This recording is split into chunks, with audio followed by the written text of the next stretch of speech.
página de hoje. Hoje nós vamos fazer do livro O Evangelho Pede Licença, de Paulo Alves Godoy, Federação Espírita do Estado de São Paulo. Eu achei essa mensagem aqui muito boa para nós. O reino que não é deste mundo. E disse-lhe o diabo: dar-te-ei a ti todo este poder e a sua glória, porque a mim me foi entregue, e dou a quem quero. Portanto, se tu me adorares, tu serás teu. Lucas, capítulo 4, versículos 6 e 7. É digno de registro o trecho da narrativa sobre a chamada tentação de Jesus. Quando Satanás diz ao mestre, mostrando-lhe de relance todos os reinos da terra: porque a mim me foram dados esses reinos e sua glória, e dou-os a quem quero. Por que razões estariam todos os reinos da terra entregues ao chamado príncipe do mal? E entre eles, obviamente, a própria Judéia, em cujo território do Senhor foi crucificado. Que isso? Desde os tempos mais remotos, os reinos da terra estiveram subjugados pelas trevas. Se a história registra a passagem de alguns poucos reis e governantes sábios e benevolentes, eles constituíram figuras isoladas, incrível minoria, e nem por isso aqueles que o assessoraram no exército do poder deixaram de cometer desatinos e arbitrariedades. Quando Jesus disse assim: meu reino não é deste mundo, Jesus estava dizendo porque o reino do amor, o reino da luz, da evolução, o reino da caridade era o reino dele. E o reino dele não era aquele reino do mundo, porque na época, por que Satanás disse que o reino era dele? Pela invigilância dos reis, do povo, da geração, que o mal prevalecia muito. Era tudo, eles diziam que era em nome de Deus, eles matavam, eles crucificavam, eles faziam tudo. Isso é o ato do mal, é o ato negativo, é o ato malévolo. Isso dava uma força energética ao mal, ao que nós chamamos de Satanás. Aqui ele diz assim: todos nós sabemos que a chamada tentação de Jesus encerra apenas um sentido alegórico, pois não podemos conceber que Satanás, figura utópica ou lendária, ousasse pelo menos se aproximar de Messias para tentá-lo, e ainda mais para oferecer-lhe todos os reinos da terra e a sua glória. Se o reino é de Deus, se o reino do amor, da luz e da caridade é de Deus, ele podia estar oferecendo aquilo que os reis na terra não faziam, Por isso Jesus disse para Pilatos: meu reino não é deste mundo. Se o meu reino fosse desse mundo, eu não estaria sendo subjugado por vós. É isso? Estava ali o mal prevalecendo.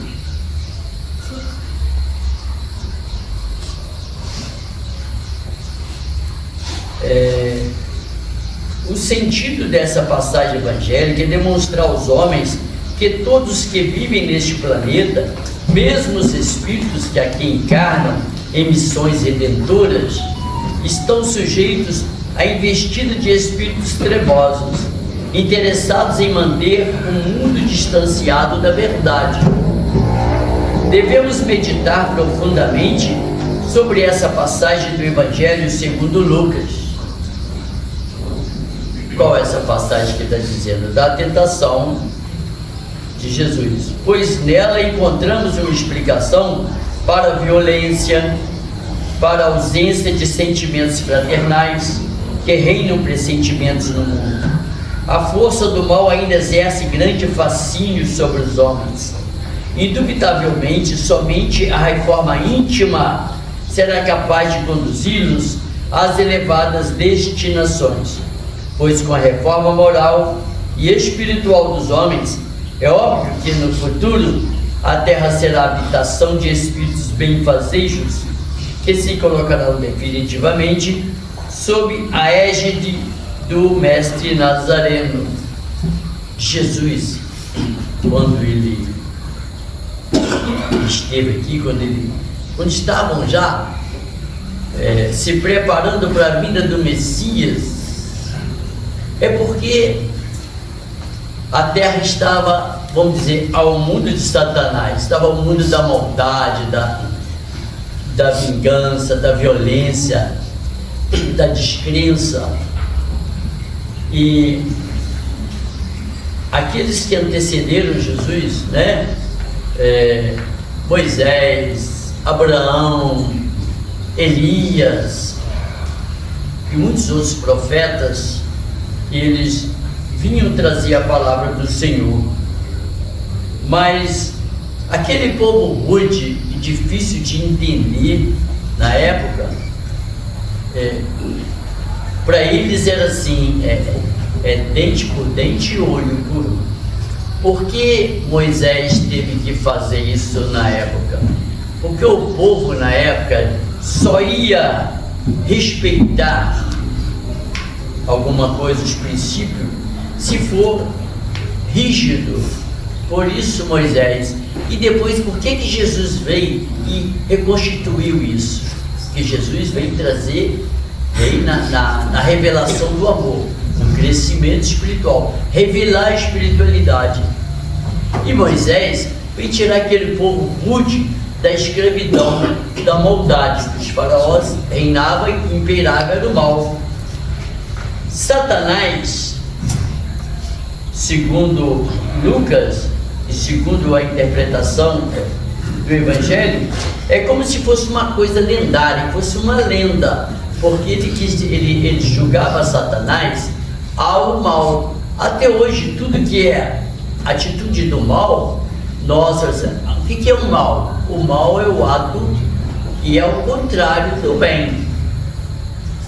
Então, quando nós estamos sentindo ódio, nós estamos dando a força malévola, nós estamos dando mais a condição vamos dizer, de Satanás, a condição do mal. Quando nós trabalhamos e conseguimos a lei do perdão, quando conseguimos perdoar e conseguimos amar, então nós estamos vencendo esse Satanás e indo para Jesus, para o Mestre, para o caminho da luz e da verdade. Então, o que diz aqui, essa passagem lendária que Jesus, segundo os historiadores, ele diz lendária porque não foi uma coisa real, né? Jesus teve que vencer o mal, tanto é que crucificaram Jesus pela maldade, pela falta de vamos dizer, de percepção ao bem, né? Então isso aí, meus irmãos, nessa época cumprir-se-ão muitos dos ensinamentos do Mestre e dos seus apóstolos. As lágrimas serão enxugadas, a nova Jerusalém descerá dos céus, a morte será tragada pela vitória, o inferno perderá o seu aguilhão. Quer dizer, quando tudo isso se cumprir, quando aquilo que Jesus trouxe há quase 3.000 anos atrás, que Jesus veio e ele trouxe aqueles ensinamentos que nós estamos vivenciando e trabalhando a nossa reforma até hoje, através de todas as religiões. Porque Jesus veio pregar alguma religião? Qual é, na realidade, a religião que Jesus pregou para nós? O amor e a caridade. Só que o que os apóstolos precisou na época? Eles precisaram criar, né? Como eles iam passar os ensinamentos, tudo aquilo, os apóstolos, tudo aquilo que Jesus trouxe para eles, naquela sabedoria, quando eles receberam através da luz do Espírito Santo, dos seus ensinamentos do Mestre, eles já vieram espíritos, quando eles reencarnaram, eles já eram espíritos iluminadíssimos, que só precisava reativar lá no consciente deles, no inconsciente deles, lá na alma, assim, no que gera neles, aquilo que já estava vivido, para que eles pudessem botar em prática. É o que vem a bênção do Espírito, quando vem as bênçãos do Espírito Santo, que nós falamos assim, o Espírito Santo veio, desceu e iluminou em forma de raios, de pombo, de luz. O que acontece? Afloriu naqueles apóstolos toda a sabedoria deles, né? E com a ajuda do Mestre. Então o que acontece? Eles vieram e começaram a pregar. Dali tinha que surgir os templos, porque os templos, aonde eles pregavam, é onde a gente tem base, onde a gente tem escola, quando a gente busca. Por que nós estamos aqui? A gente busca o equilíbrio para nós, para o nosso caminho, nossa evolução, para o nosso aprendizado espiritual. Em qualquer religião, o caminho é esse, o princípio é esse. Pode ser distorcido por alguns princípios, alguns dirigentes de casa, e não importa que seja umbanda, evangélico, catolicismo, candomblé, o que seja.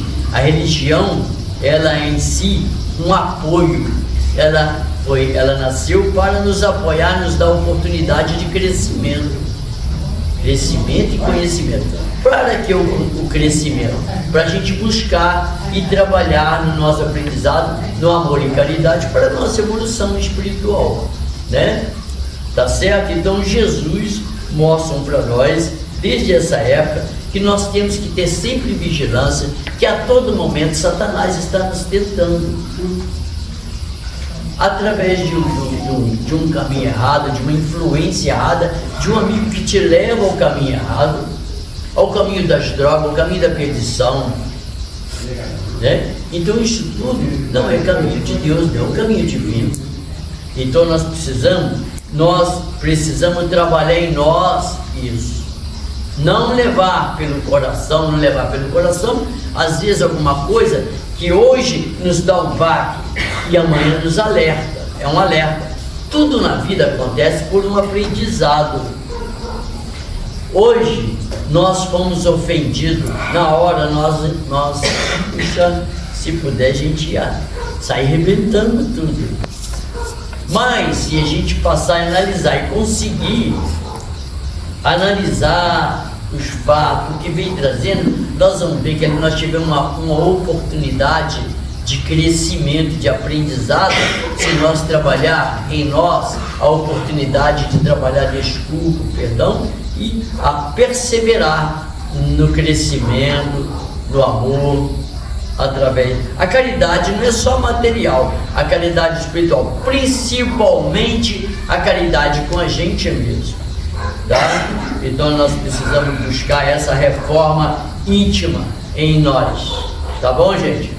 Ver como Jesus, quando ele foi nessa apresentação do atentado, onde ele não deixou se levar, ele foi para jejuar, ele passou fome, ele teve fraqueza, ele pode ter sentido, Deus me abandonou, né? Porque estava lá com fome, com sede, com frio, passando dias e noites sozinho, ninguém para acalentar. E ele orava, ele rezava, pedia, continuava tudo na escuridão. Era o quê? Uma reforma íntima. Ele fez isso tudo para nos mostrar como nós temos que superar as ofensas, superar quando a gente está na escuridão, quando nós estamos no sofrimento, não perdendo a fé. Jesus nos mostrou que a fé é o primordial para o nosso crescimento, para a nossa vivência, para a aceitação de nossa vida. É somente a fé, é através da fé. Por isso que tem um provérbio: a fé remove montanhas. A fé, se eu quiser, a montanha remove. O que ele está dizendo? que aquele morro sai desse, não isso, aquela montanha de energia negativa, a fé remove, a fé nos dá, nós rompemos essas barreiras, entendeu, gente? É isso aí, que Deus nos abençoe, nos ilumine, viu? Se deixar a gente fica falando muito, não pode.